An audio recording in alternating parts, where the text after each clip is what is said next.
The nation's two largest pharmacy chains are now limiting purchases of children's pain relief medicine, which has been in short supply for weeks as cases of respiratory infections are spiking nationwide. CVS will limit purchases to just two over-the-counter children's pain relief products in both stores and online. Walgreens will let customers buy only 6. So to give us more context, board-certified physician Dr. Krupa Playforth joins us now. Doctor, thank you so much for giving us some of your time.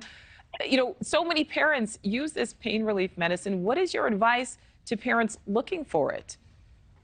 You know, I think the most important piece of advice I'd like to give to parents is to put fever in context. You know, I'm a parent. I get how stressful it can be if your child has an elevated temperature.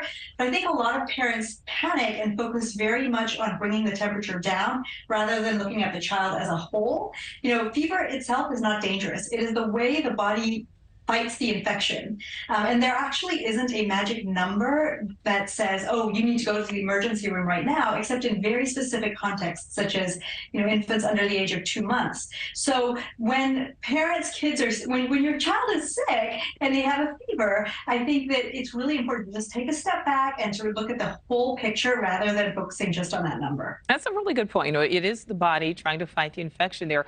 Well, let's talk about the shortage, though. How big of a deal is this shortage? You know, if big retailers like CVS, like Walgreens, are now imposing these limits on purchases? I think it's a reflection of what's going on in the community. So, you know, it's telling us that they are recognizing that there's a lot of illness out there and there's a lot of demand for these medications, but they're also recognizing that when parents see headlines about shortages, we have a tendency to panic buy. And so they're trying to make sure that they limit that panic buying. It's not that different than some of the toilet paper shortages that we saw a couple years ago.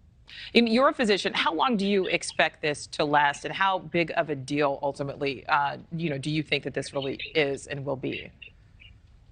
You know, it's also important to remember that this shortage is not nationwide. We're seeing it in little pockets of the country.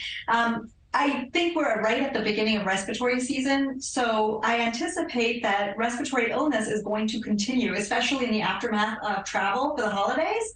So I expect that there will continue to be demand over the next several weeks.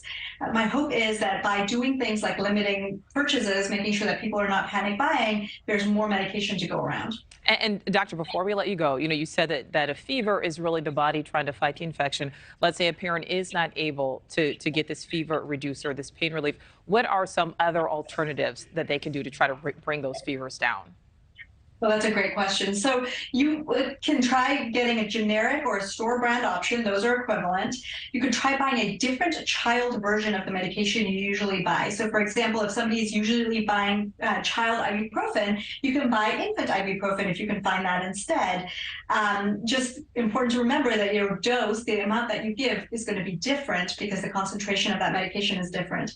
For a child who's over the age of 2, you can try a chewable version as an option if you can't find the liquid version that you would normally give them. In some areas of the country, pharmacists can also compound these medications to make a child version for you.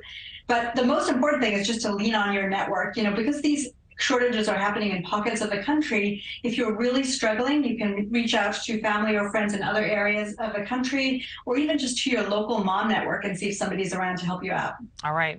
Great advice there, Dr. Playforth. Thank you.